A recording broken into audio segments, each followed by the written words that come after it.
The chart of accounts is effectively a list of codes that helps categorize your brigade's transactions in Xero. It is a useful tool that helps correctly classify your transactions and generate accurate financial reports. Rather than providing you with the default chart of accounts Xero usually offers, the UFBA has provided each setup brigade a standardized chart of accounts to suit the general needs of brigades. When viewing your chart of accounts, you'll be able to see the various accounts to which transactions can be coded. The majority of transactions are likely to be coded either under revenue or expenses.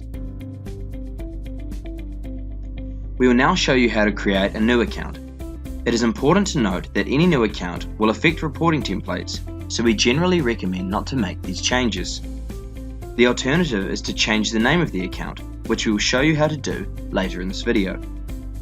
However, for the purposes of your brigade, adding a new account is absolutely necessary, then the following is a quick tutorial on how to do so.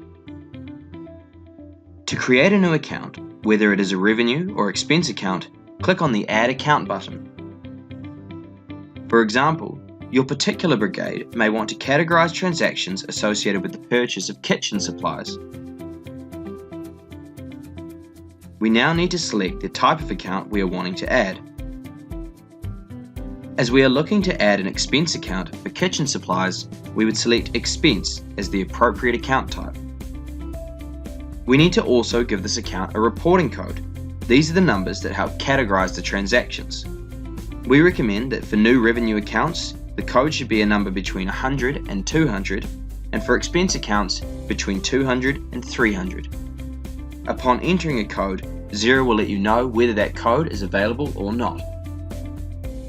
Following this, we would enter an appropriate name, and if you find it appropriate to do so, a short description as to the aim of this account.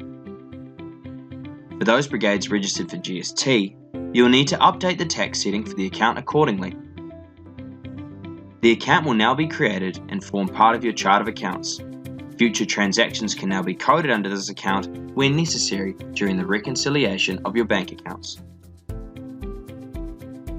As mentioned before, rather than creating an entirely new account, it may be more appropriate to update and rename an existing account.